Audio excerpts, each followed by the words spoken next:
Let me know when it's. So it's got the, Yeah. Call this meeting to order. Can we please have a roll call, Myra? Commissioner Hickman is excused, Commissioner O'Barros is excused, Commissioner Jay. Here. Chair Chappelle. Here. Commissioner Carpenter is excused, Commissioner Cohen. Here. Commissioner Frasca. Here. Thank you. All right, everybody have a chance to review the minutes of the November 3rd, 2025 meeting? Yes. Any changes need to be made? No. I move that we accept the minutes as presented. Second. All those in favor? Opposed? All right, motion is approved. Okay, we'll move to the visitor and public comment. Mr. Clyde. You step up to the mic and state your name and address for the record. And we will have 3 minutes on our clock for speaking. One couple things. One, David Klein, 184 River Oak Road. Mr. Chair, I do wish to speak to the item on your agenda. I'm advised that I need to speak to it under this public comment. Yes. It's up to you, but That's what we're gonna do tonight. okay, that's fine. Let me just hand you a couple of photos, just give you a little bit of something to look at. So I'm here both I'm here in response to the request of code change, but I do want to give you a teeny bit of history. Last month on November 5th, I notified the city council that they were because I had heard from the grapevine that the city was in the process of erecting a barbed wire fence surrounding the south welfare. From my perspective, I am directly adjacent to the south welfare of my property on River Oak, and so when they erected this fence, that constituted the west perimeter of my property.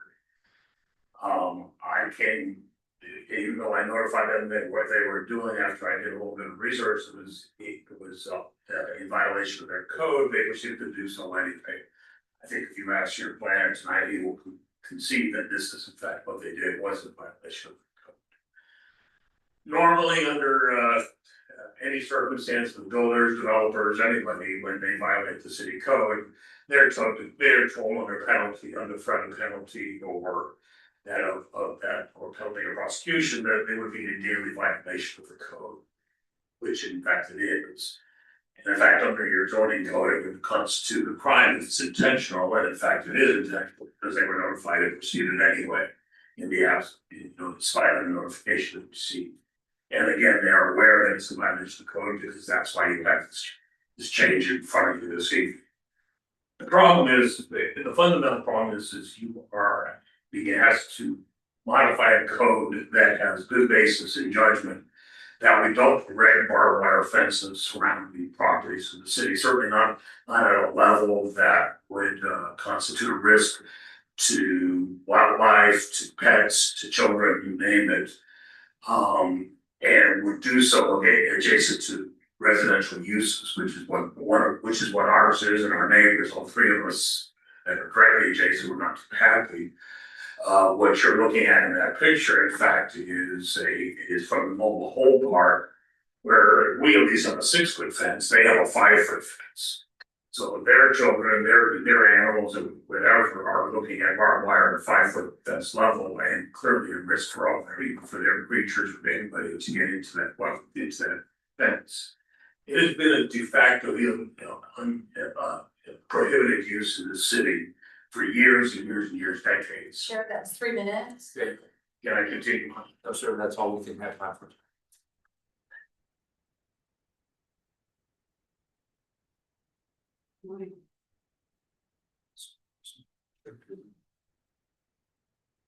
All right, Why can't we continue this? I think the chair can modify that amendment. To be clear, the actual public hearing is gonna be in January, correct, Fred? That's right. So this is basically a work session. And then the actual hearing about this issue will be in January. So why couldn't we hear what he has to say? If it's a work session, so we have the background to go into. Now, in this case, it was set up, as a traditional visitor comment. And then work session, be able to discuss this initially amongst the commission. And then, you know, the public hearings are typically the opportunity for public input in these kind of issues. Sometimes it's nice to have it ahead of time.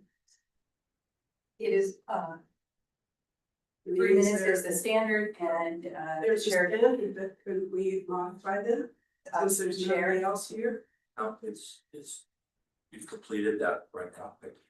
That's what we can do tonight. You can modify your own rules on a majority vote if you choose to do so. We're not gonna do that. All right, let's move on to the new business. Gonna be discussion by Fred. Or put one discussion offenses around government use. Perfect. Hi there, everybody. Nice to see you tonight. So we are going to talk about government offenses around government uses, and give you thank Mr. Klein for bringing this to our attention. Thank him for his comment tonight. All that. What Mr. Klein is exactly right, that what this code change is proposed to do is change the standards for government fences around government structures. Or uses. Now, Mr. Klein is right, that our code does not articulate anything related to government uses right now. How it talks about things is, in residential zones, fences can be a certain height. You're familiar with it, you saw it recently with the chain link fence stuff that we're talking about a while ago. It talks about, and you can see this on page 7 of your packet. It talks about in residential zones, fences in the front yard shall not exceed 3.5 feet. Right? If you have another fence, it shall not exceed 7 feet. And it talks about chain link fences and all that sort of stuff. And then you can see B right there talks about commercial and industrial zones. What our code does not do a good job right now of doing anything or talking anything about is public uses.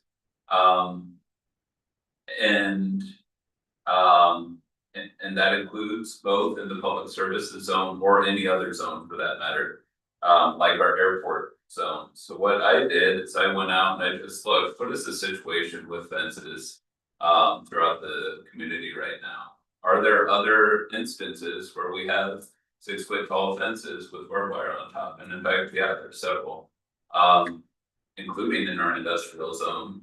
Not limited to that though, but also in areas like the airport. Surrounding the entire airport is a 6-foot tall fence with barbed wire on the top. Is that 6 feet and then the barbed wires? on top of Exactly. 6 feet? Exactly.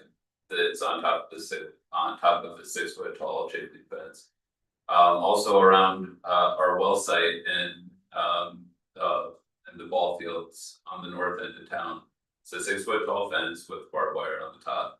Also around the Monmouth well site, it's a 6-foot tall fence adjacent to residential structures with barbed wire on the top.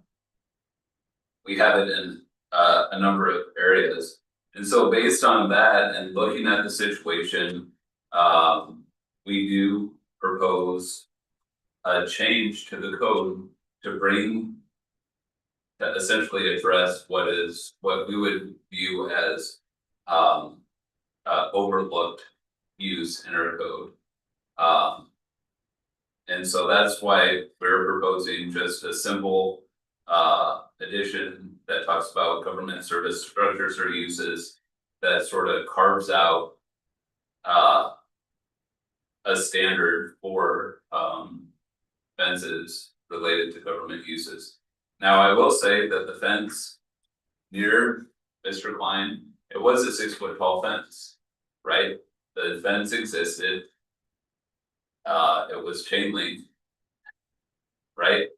The recent work that got done on the fence put barbed wire on the top of it, right? To secure the well field in the area, but also a water reservoir that we have in the area, a water tank. So that's our proposal. Now, what I will say is there is, with all code enforcement, we seek a solution to the problem before we start finding people, we just do that normally, we write warnings.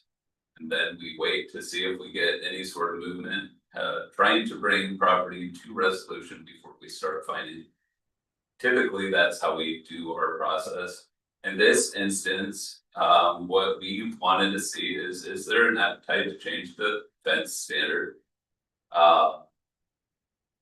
Because that appears a more a way to address the problem that currently exists. So. So the fence in question, I'm sorry. On behind Mr. Klein's house, who put that fence up? Whose fence is it? And who put the barbed wire on? I imagine that the fence is a city fence, was originally installed by the city, and the city put barbed wire on top of it. It's at the trailer park as well, the city putting the fence in. Exactly, So and there so is- I did look at the fence by the trailer park. And the fence by the trailer park is indeed a 6 foot tall fence as well, it sort of slopes down. So it's higher on the trailer park side. It is lower on the city side, and when you measure the fence height, the chain link, it's 6 feet still. Mr. Klein, Just here, I heard questions regarding something I could have answered, there'll be no questions answered. yeah, Just us. so that I can hear it's better for me. Okay, I'm sorry. And okay, Sam. I need to say on record, I could have been the person who complained about this because I live in the same neighborhood as the Kleins do, about half a block down the street. And, I want to talk about this more, what problem we're trying to solve. We were surprised when we saw the contractors out there putting out, there'd been no notice from the city that there were problems. We were afraid there might have been some vandalism or theft, or did someone break in or whatever, because the fence has been there around the well field our whole time we lived there. Our houses were built after the well field, so that's not an issue for us, but to have the barbed wire disappear overnight with no notice there being a problem there, but we really are not concerned about that. And so I share a lot of the same problems that are coming out of communication here, Mr. Klein shared, having barbed wire in the residential neighborhood. Just wanted to put that on the record. Thanks, Tom. Alex, mulling over. No, I think. Yeah. Good. for the future public hearing, Fred will address this. Yes, Paul. Yeah, so, I'm sorry, I just wanted to put a little more context on the sort of the why and when. And essentially, as Fred identified, it's been current practice when we build new public works infrastructure that we surround it with 6 foot barbed wire fence. And so, essentially what happened was, it's like, okay, well, we're doing this, we should go back and protect things like the wastewater treatment plant and the drinking water facility, and that's essentially what happened. So first, we actually did fence the wastewater treatment lagoons with, I think, again, the fence may already have been there, but put barbed wire on it to secure it more, and then moved on to the water facility here. So that's essentially the why behind this is behind why this is happening. Questions? Well, let's move on to 7.2, discussion of potential expansion of commercial uses along Mount Street. So I will say, I mean, just generally, this is here for your information right now, so. If you have concerns or thoughts about it, it would be generally beneficial to think about it sort of. So we can address those as it's getting to you folks, I mean, like any other code change that we've done, so I would just encourage you folks to. If you're, well, sure, Go ahead. yeah, fair enough. It just feels like there's maybe some middle ground to be had here. Just see here, Sally's comments as well, neighborhood, I don't know what that is, and I know there's costs, I'm sure there will be costs incurred. City to change anything that's whatnot, but I guess. Yeah, it'd be a public. Yeah. So I mean. So I know that a lot of fences went up after 9/11 and whatnot. And a lot of that happened with response to, concern about, well, terrorist activities at the time. Right? I will say that there's been instances where like, things like substations have gotten shot at and whatnot. Vince is not gonna. Yeah, That's yeah. not- What I would say though too is, I mean. And where my mind jumps is I was a stupid kid, I mean, just honestly. And so when I think about, if a 6 foot tall fence would not have stopped me from doing anything, right? A 6 foot tall fence with barbed wire on the top. I'm not jumping that fence. I don't feel as comfortable jumping barbed wire as I do a standard 6 foot tall fence. And so, I mean, it's things like that that I think have influenced, especially our public works department, to do projects like this, where just to protect, and again, I mean, everybody knows that our SDCs are very high at this point. Part of the reason for our high SDCs is our infrastructure. And so if we're investing in infrastructure, we want to protect the infrastructure that we've invested in. And so that has gone into the consideration as well. I just wondered why, if businesses, industrial businesses have to have 8 foot fence, why doesn't the city have to have it? It doesn't seem very fair. If it's good enough for the city, why should the businesses be able to do that? I think that's a very good point, Becky. I went around our industrial area, I looked at a lot of industrial fences as well. And a lot of industrial fences are 6 feet tall with barbed wire on the top. I only noted one 8 foot tall fence with barbed wire on top. So, But those are out of compliance though, right? They're out, yeah, they're out of, Yeah. line. so would you make it 6 feet for everybody then if we change this? I mean, why should the city get preferential treatment over an industrialist? So that, I think. The reason that we have proposed a limited code change like this is. To address the issue at hand related to this situation. But it still It's- doesn't answer my question. It seems to me that we could absolutely look at all fences and try and gauge what the appropriate height of barbed wire. Chain link fences are. And there must have been a reason that the city wanted businesses to have an 8 foot high fence before you put the barbed wire. So what was that reasoning and why should it be different for the city? Yeah. Yeah, I don't know why they selected 8 feet originally. That's a good one. So would you change it for everybody? Is that what you're proposing? I think what Fred was explaining is, we have an immediate problem at hand, and so what, But I don't wanna do something for this one specific problem. We try to look long-term and make changes that are gonna be lasting. We, in the time that I've been on this commission, have not made a change just to suit for one little particular problem. We have tried to make sure that it applies across the board for everybody in the whole city. We don't do it on a piecemeal fashion. So I think that's a very good point, Becky, and I think that that's part of the reason why. In looking at this issue, we wanted to look at what is the landscape for other public uses out there. We are not the only agency that has that 6 foot tall fence. This is not just a city problem. In fact, when you look at the airport is 6 foot tall fence with barbed wire around the whole thing, And I right? read that. I Yeah, understand that. Yeah, and even Monmouth as well. So when we look at that, we are not the only, But that's my question is, are you gonna make it citywide for everybody, every industrial site and every city site? at this point, we're just proposing for government uses, which we think are particularly underrepresented within our code. I But mean, what makes that different than a business? it's a good question. well, there is no standard right now. Pardon?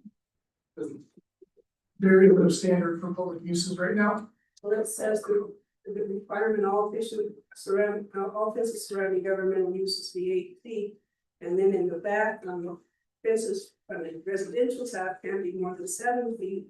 So if we're gonna do this, we need to look at the whole picture, not just part of it.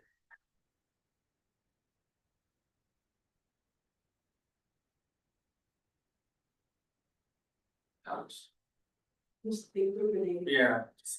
Mulling.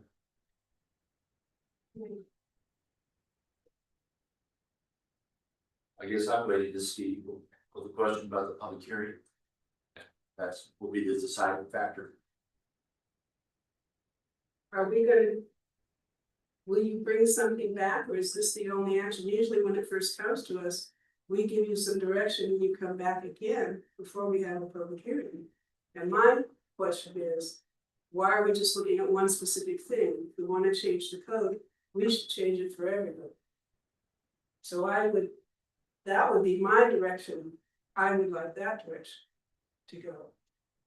Or have some context for why it should be different from one group and not another.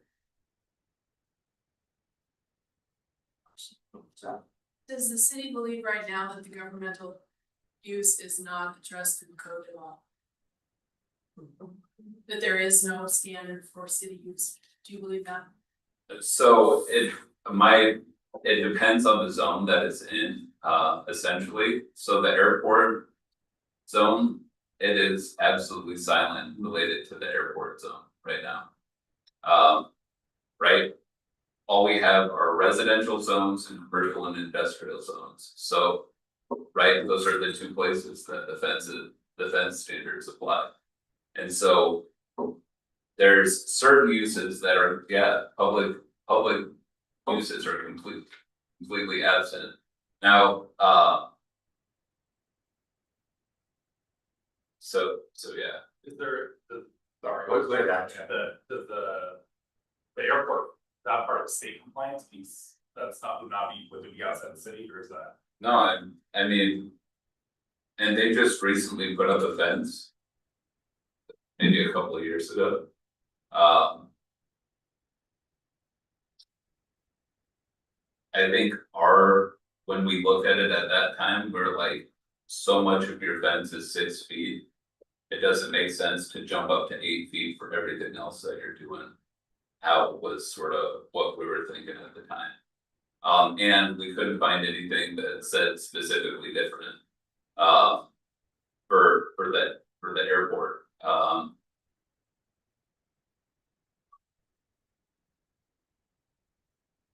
Now I will say that it is absolutely true that. For public uses in residential zones. The fence standards for residential zones do not work well if we just apply those residential zone standards to those public uses.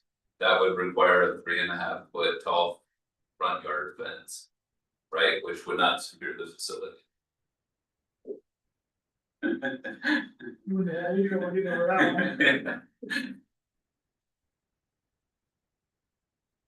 Yeah, this is residentially zoned, so which is part of the issue as well.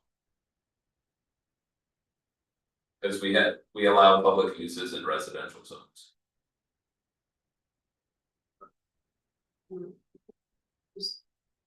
I guess I'm saying if this comes back this way, I'm not in favor of it.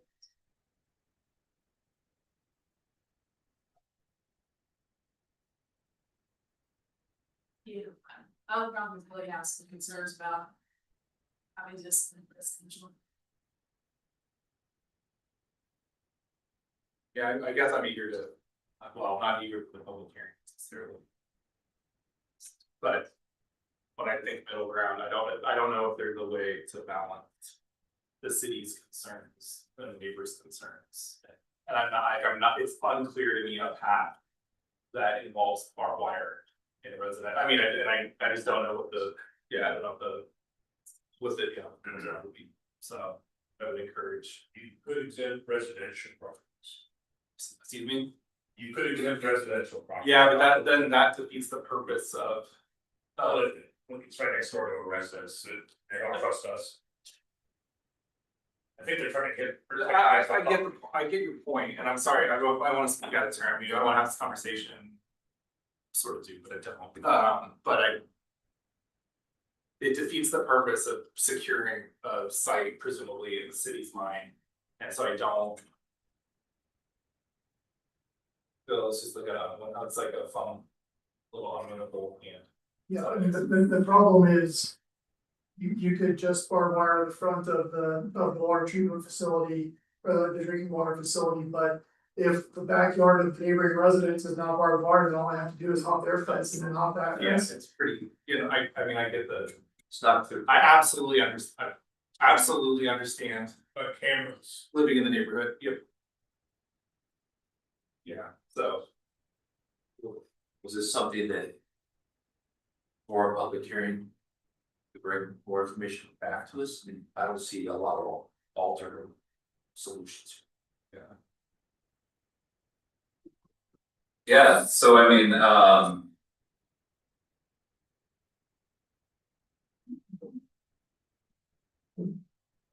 think we need to look at you to say what kind of information you're looking for, because. For example, an alternative could be an 8-foot barbed wire fence, but that still leaves us out of compliance. Along with other properties. I'm not sure, in terms of like some kind of a partial barbed wiring solution, I mean, I don't, we could ask, but I think the answer is gonna be, we need to be fully enclosed. So like, what other kind of information would you be looking for? Thank you. I would rather have an 8-foot fence than put your barbed wire on top of that, at least that's out of range of kids getting caught on it or balls getting caught on it, hopefully, and things like that. And if the code says 8 foot, just because the city's out of compliance everywhere else, doesn't mean they shouldn't go back and get in compliance. And if we say 8 foot to industrial areas, then the city should also do 8 foot, because obviously that's somebody's idea of what needs to be there to protect whatever's on the other side of the fence. And if you're gonna, city's out of compliance in lots of places. Not just for fences. I think what we're proposing is that the prevailing situation is that 6 foot is the. I mean, that's what's been installed. For the most part around. I understand that. But you're not saying that to businesses, to me, that's not fair. Have 8 And it looks more, and it seems more dangerous to have barbed wire at 6 foot than to have barbed wire at 8 foot.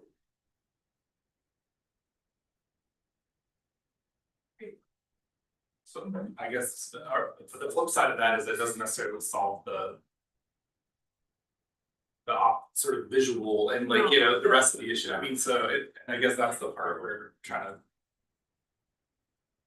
But we're also trying to change the code, No, I- just for the city, that is my objective. I get your point. Absolutely get your point.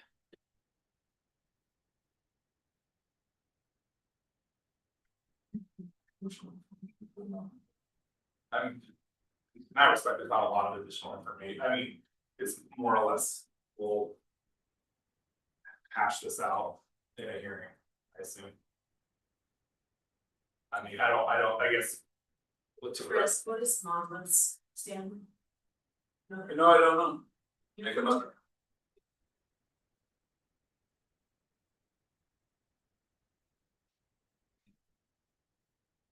While he's doing that, I'll just say, I mean, I think we have plenty of time tonight if you wanna keep talking about it, but unless there's something specific that you wanna.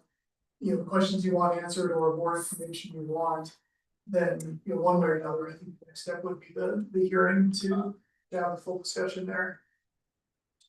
Alex, I'd be curious if there is. If the city has a sense of an acceptable treatment from the neighborhood essentially. If it's only no barbed wire. That's one thing, but what other, if any, options have been discussed or heard from the city? I mean, the options we have heard is already the barbed wire. Okay. thank you. Can you put 2 more feet on the fence and then put your barbed wire? Is that? I don't know, that's still visibly bad, but seems less dangerous. So, I mean, construction logistics aside, I think that would not be an acceptable solution to the person, who's, raised the issue. But it would still satisfy your desire to make the place safe, and it would be in compliance with what it is, and it moves the barbed wire higher and out of the way of people. In a lot more, in more ways. Logistical speaking, I don't know how you could raise a 6-foot barbed wire railing fence to 8 feet.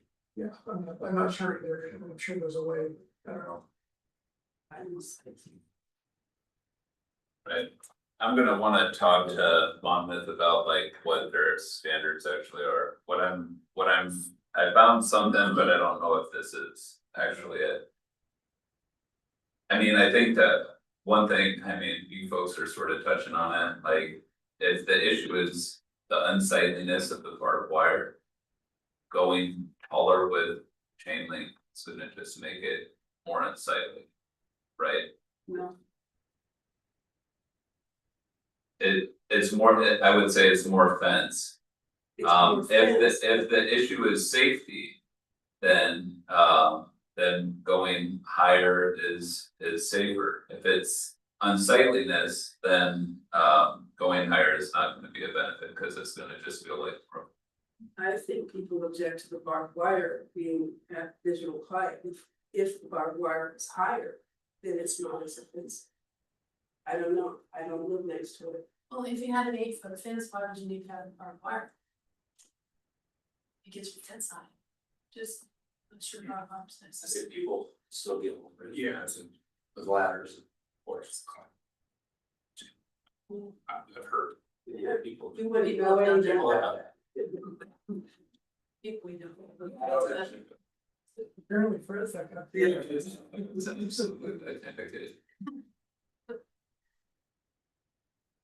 So, I'm happy to bring back some options. I don't know how that works with the public hearing though. Yeah, so you noticed it.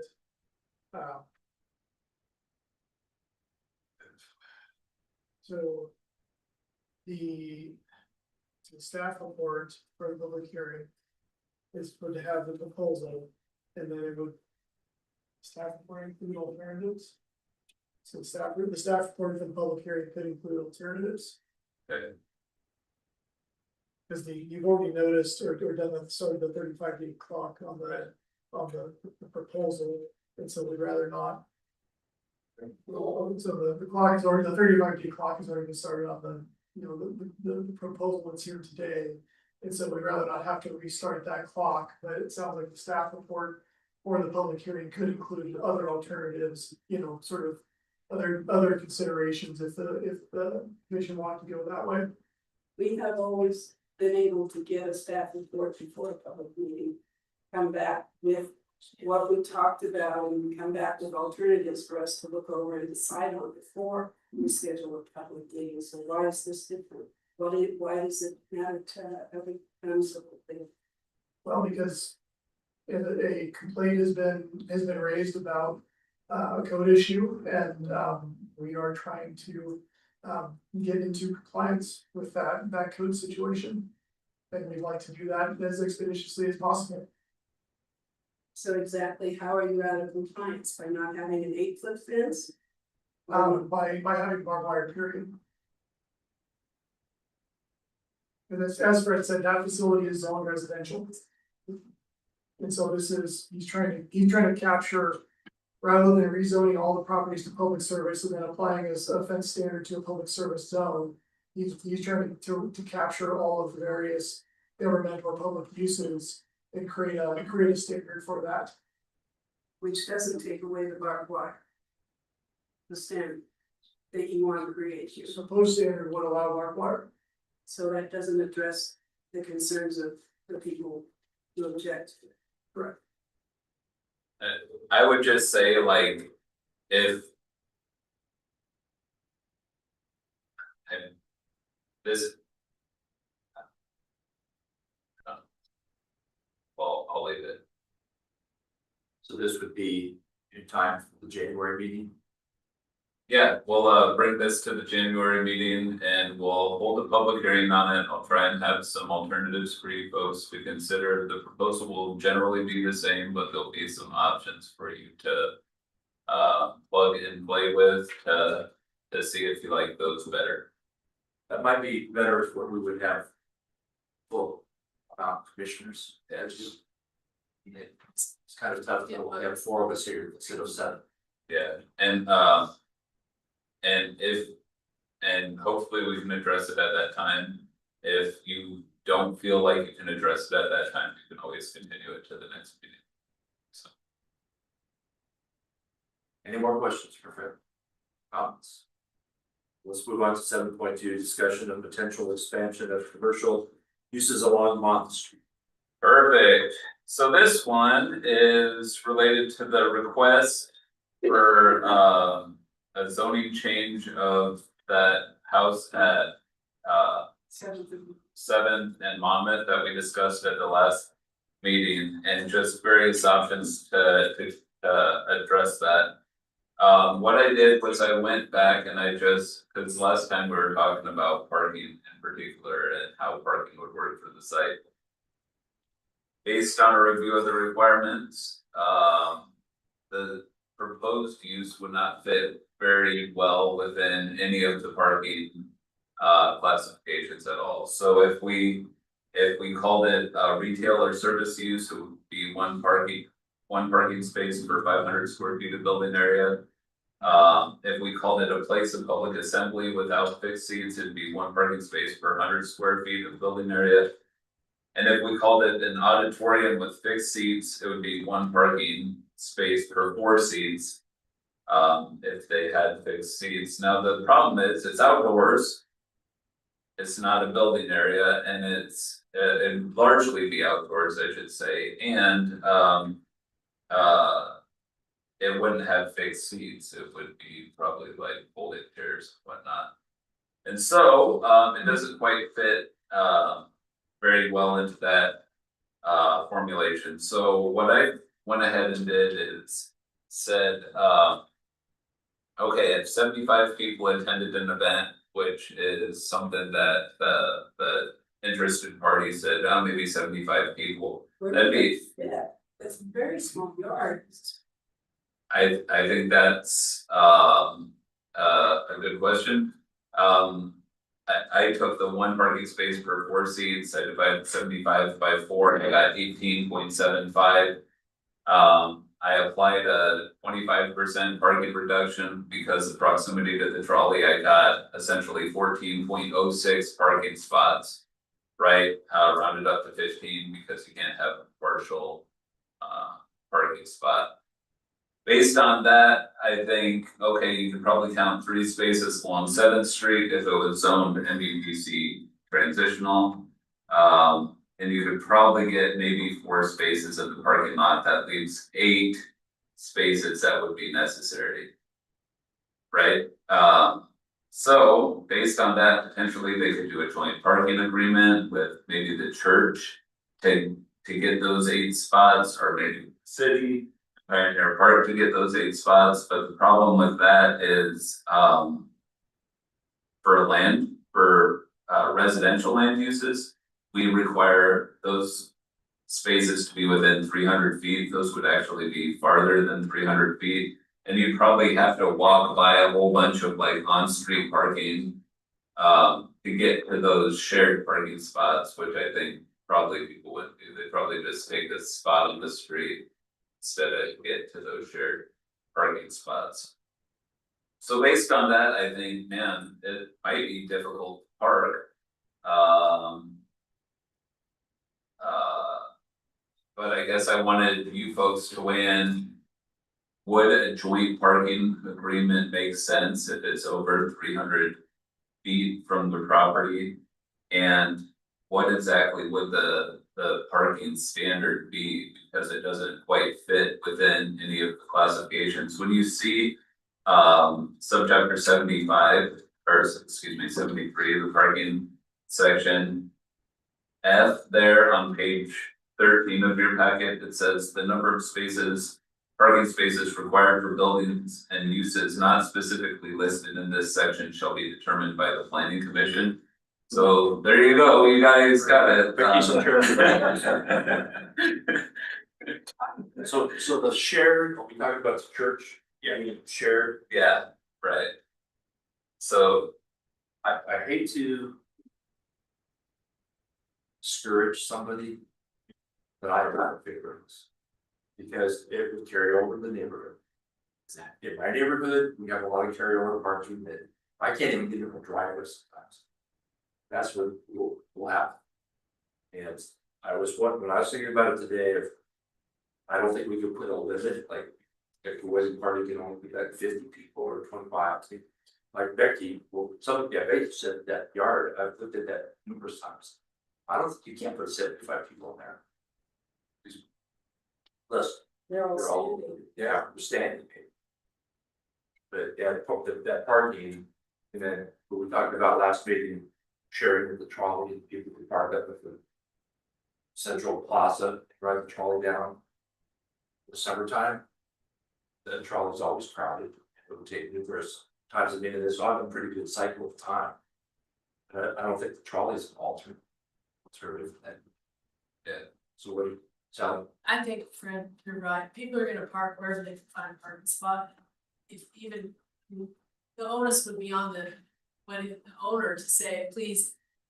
Park and walk these 500 feet over here, whatever, aren't gonna do that, they're gonna park wherever they can squeeze their car and it's got overflow on the neighbors. It's just gonna cause problems. And before we would rule on this, if we did rule in favor, would notice go to those neighbors?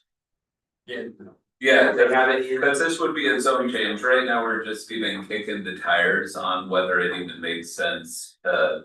Point them in the direction of the zone change. The last time we were talking about potentially an overlay zone, and I think you guys had the thought, no, let's not do an overlay zone. What if we expanded the zone itself and how would parking work? And so then when I got into the parking standards, it was like. I don't think it's gonna be. I don't think that it can park it. You know? Well, unless the church, somebody from the church would come and say, yeah, we would. What if it's a Sunday wedding? Yeah, Yeah. So it's exactly right, I mean, that's what the joint agreement is supposed to do, and this is. There is no guarantee that that church would actually want to enter it. This is completely speculative, this is. it's there, that, you know, not a building. That is, we just, Yeah, so it's not just the church, I mean, it's open during the weekdays. Yeah. I mean, I feel badly that I feel this way because encourage business. Small business, that's kind of neat with historical and all that. But where it's located, I just don't think it would work. Okay, I think that's fine, I'm willing to let her know that it doesn't promise. Cool, Well, let's move on to other discussion information items. perfect, I do have a small little video for you folks tonight, it's a short one. We could have gone, this is Life Size City, which. I think I'm gonna start showing you guys a bunch of these are Canadian public television, which is excellent, right? I love the fact that these are on in Canada and I had been wanting to see them for quite some time. Because I knew about them and they just weren't showing them in America and they all got posted on YouTube, so I've been sort of going through them gradually. This is a little bit about Mexico City. And I think this lady is really interesting, so that's my lead into the video.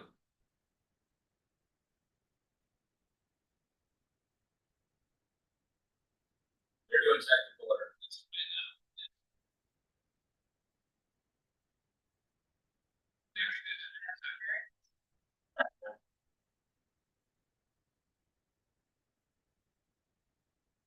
Take a bit, take a bit.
Every time.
That's pretty good, right? I mean, any thoughts that you folks have? Keep talking about it. Keep talking about how do you streets and alternate corridors and encouraging, it's just novel. Made me think of our tour of the backside, so. Yeah, that's right. Talking about all the things we could do back there. Yeah, that's true.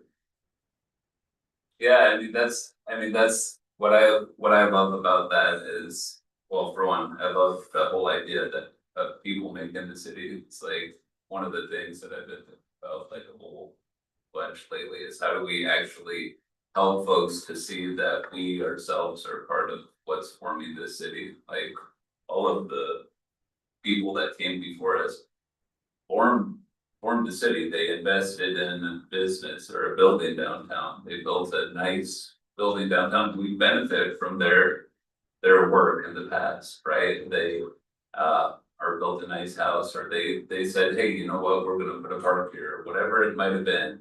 And we benefit from their foresight, right?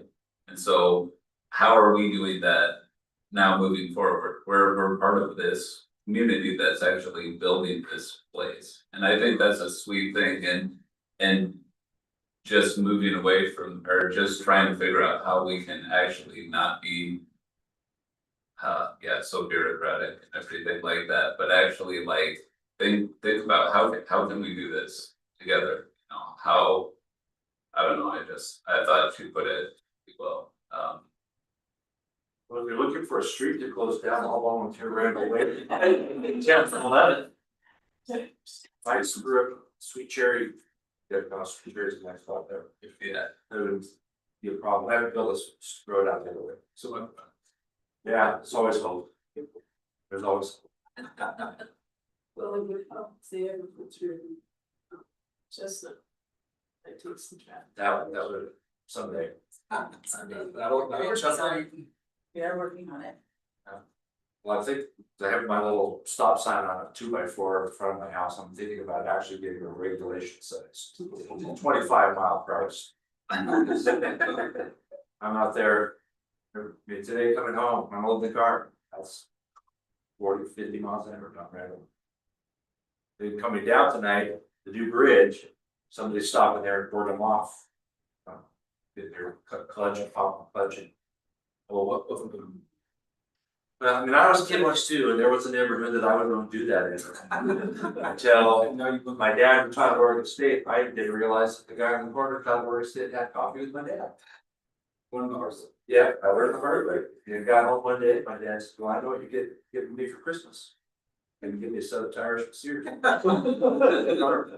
We just got this brand new Galaxy 500 that had a whole bunch of horsepower. It was fun, and so, yeah, I figured it out. I think I got lucky, get out of there. All right. Any other discussion? Right. Right, I'll entertain a motion to adjourn. Second. All those in favor? Aye. Opposed? We are adjourned.